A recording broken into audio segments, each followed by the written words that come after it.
Hello Saber people, I have another breakdown video for you. I'll just jump right into it, it's a pretty short one. This is a commission build for Declan. This is a KRSabers HERO ECO, based off of the Lukeskywalker Return of the Jedi saber. Didn't need to make any real alterations to this hilt to get it installed. One thing I did do was clean up. I removed the rails as you'd attached them previously, cleaned them up, varnished them so that they won't ever kind of deteriorate and discolor, because the copper tends to do that over time, and then reseated them at the correct height so that the clamp card can be used as the button, as the activation and the auxiliary button, and work fine. I did thread lock the upper sections up here, so this piece, and this piece will not come apart. These three are locked together because that's where the thin neck connection is, and you don't want to break that, believe me. I machined down your blade plug. I shortened that by about 5mm so that when it's in the hilt with the neopixel fitter, it sits flush instead of kind of protruding. It was like that before. So I machined that down and polished that and sanded that. And that's pretty much it, really. The hilt is really great. It's a really good kind of bargain kit and has enough accuracy to be pretty excellent.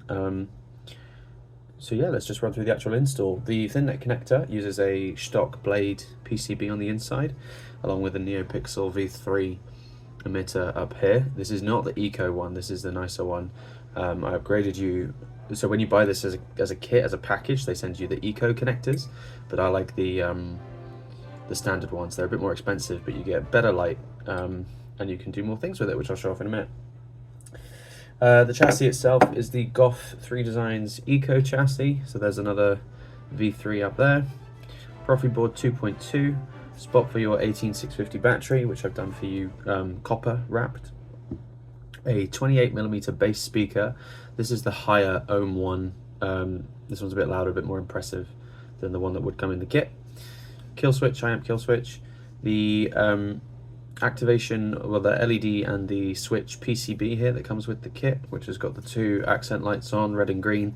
Unfortunately, they are just basic LEDs. You can't change the colors of these because they're not neopixels. So there's a red and green no matter what. And then you've got a power and auxiliary button, and then your battery contacts. That's pretty much it.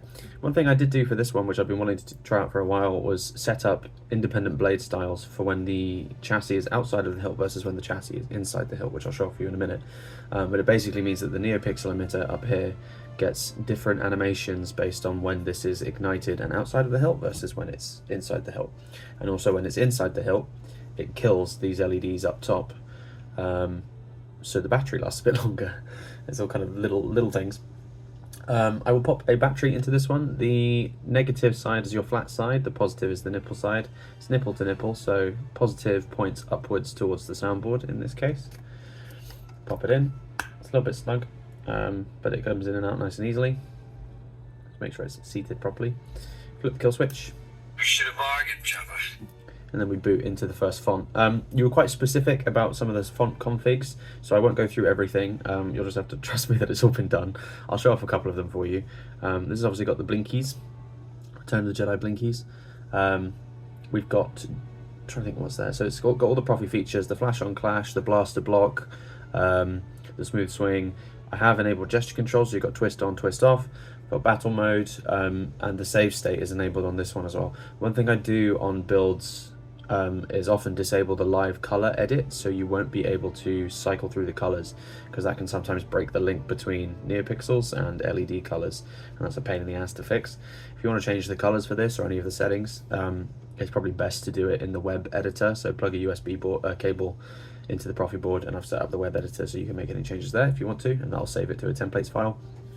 So the way this is set up, there's multiple blade configs. So the config for when it's out of the hilt is as is, and then the config for when it's inside the hilt has the blade and not the connector.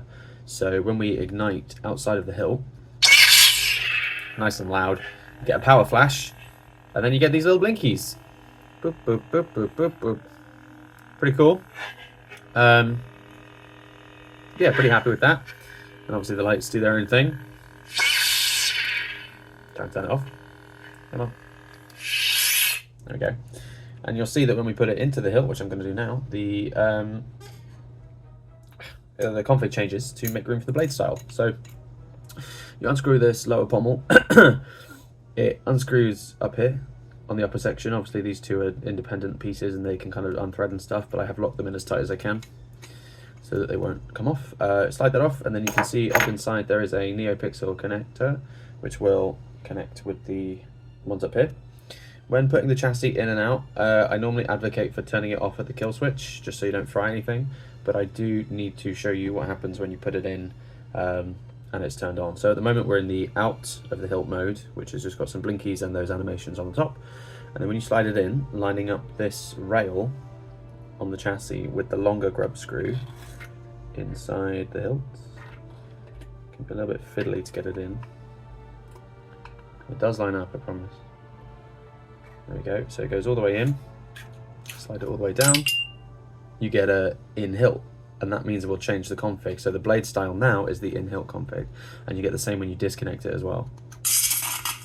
So now we're in out of hilt mode, and when we make connection on the inside, we're on the in-hilt mode.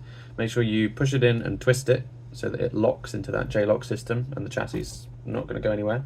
And when we ignite now, using the two buttons on the front, upper one is your power, lower one is your auxiliary, the connector will change and not do blinkies. Instead, it will be a full blade connection.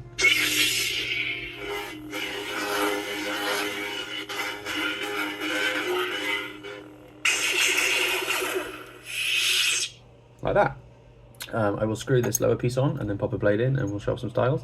One thing I don't like about this one is the way the chassis locks in, it rotates towards you, which would be counterclockwise. But in order to attach this piece, you rotate it clockwise. So if there's any sort of friction between these two pieces, you'll unlock it when you're screwing this piece on, which is kind of a pain. So I did sand this chassis down here. I've kind of taken a few mils off to try and make sure there's no friction. Because otherwise you'll just kind of unlock it, which is a pain. So just get all the way in, nice and gentle. Make sure your blinkies are still aligned, which they are. And then a blade. This takes a 1-inch blade. Here's my little beaten up test blade. Yeah, 1-inch blade on this guy. I've set it up so that it doesn't use the recessed blade. You can set this one up with a heat cup and room for a recessed blade around the edges, but we didn't do that because one, we'd have to make a recessed blade, and two, it's not really necessary on this one. I don't think there's enough blade depth for it to be not a problem. So you push the blade down. I like to kind of depress those springy pins a little bit so that we get some good contact, and then you use a 1.5mm Allen key to tighten the retention screw. Don't go too tight, just kind of bite the blade itself so it's not going to come flying out. And there we go.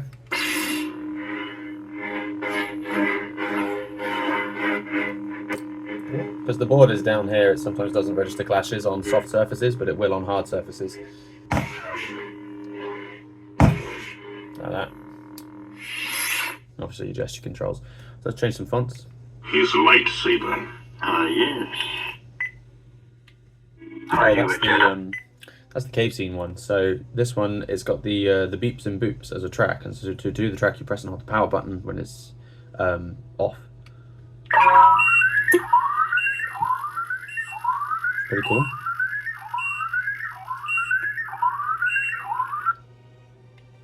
Are you a Jedi? One X-Wing? I suggest you try it again, Luke.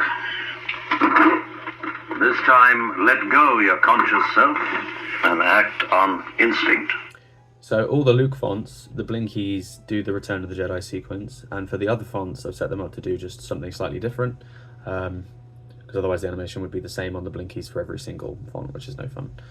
So this is the Graflex training scene, complete with the Graflex or the training scene ambience. There we go.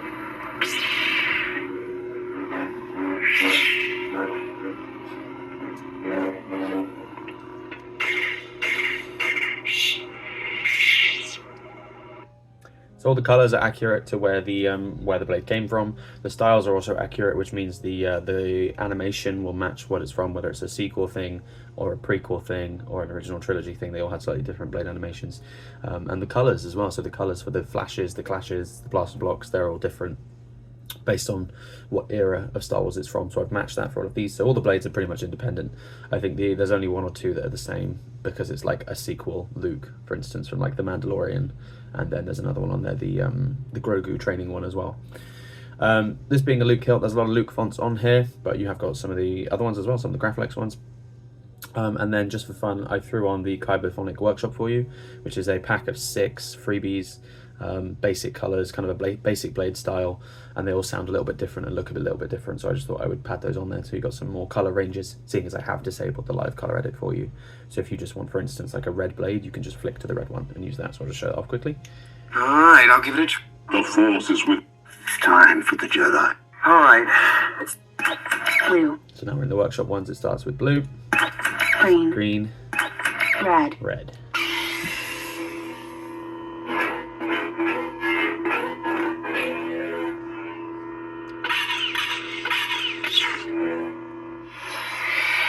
And there's also yellow, yellow's quite a nice one. They all sound a bit different. And for these guys, for the Kyberphonic ones, the blinkies are disabled, so there'll be nice basic sound font, save your battery. Yeah, that's pretty much it. I'll just cycle back through. Obviously, because we've got the save state enabled, it will remember where you were at. So if I turn this off and turn it back on, it'll boot back onto yellow. So if you want it to boot on the Luke font every time, just ping back over to it. purple, You should have bargained, Jabba. Here we are back on the Luke font. Yeah, that's pretty much it. I've not really got much else to say about this. I've obviously set it up the way you wanted with all the relevant quotes. The quotes have been moved into the Force folders. So actually, let's show that off quickly. So if you boot on, then it's a long press on the power, I believe, for a quote. Oops, that was not a long press. Get the gun! Find it back! Yeah, so we've got all the Luke quotes for the various scenes. I'm taking Captain Solo and his friends. Yeah. That's it. And then they all have the relevant tracks, any ambience if needed, or any ambience if provided as well. So they're thematic, and I love that. I love putting together a hilt that's got kind of like movie appropriate things in it. I think that's the best way to do these. So to unlock the chassis, you obviously rotate it back, slide it all out, and it'll make that little crackly noise indicating that you're in now. Free of the hilt mode. And obviously the animations are different for each of the fonts. If I just go through to a different color. white, purple, On purple, and you boot, you get the power flash, and then it goes purple. Things like that. Come on, gesture controls, go. Turn off then. Gesture controls are a little fiddly outside of the hilt. It's got to be a real clear motorbike rev style. Yeah, I think that's pretty much it. Let's. yep, green, I'm going the wrong way. Hang on. You should have bargained, Jabba. Okay, back on the Luke font for you, and then obviously when it's out, flick the kill switch. Battery can just pop out nice and easily. I tend to use like a little plastic spudger to flick it out, but this is totally fine to do with your fingers as well. Yeah, that's it. That's your lot. Nice clean install. The config file is pretty complicated because obviously there's multiple sets of blades and stuff, but if you need any explaining, I'm happy to do it. If anything in this video has screamed out at you as being incorrect, obviously there's a lot of different options with this font, and we've set it up in a very specific way with all the different fonts. So if when you get your hands on it, something isn't behaving right, give me a shout and we will diagnose and do the best that we can to get it sorted. Because I can appreciate that if you want your hilt to behave a very specific way, if it doesn't, it can be a bit of a bummer. But I'm pretty sure I've hit all of the notes you wanted, and it should be exactly the way you wanted it. So yeah, this is it. This is Declan's lukehero ECO from KRSabers with the Goth3Designs ECO chassis, a very specific config, bunch of Luke fonts, some cool new blinky animations that I haven't done before. Yeah, that's it. That's your lot. Thanks for watching, everybody. I will catch you in the next one. May the Force be with you, and take care. Bye.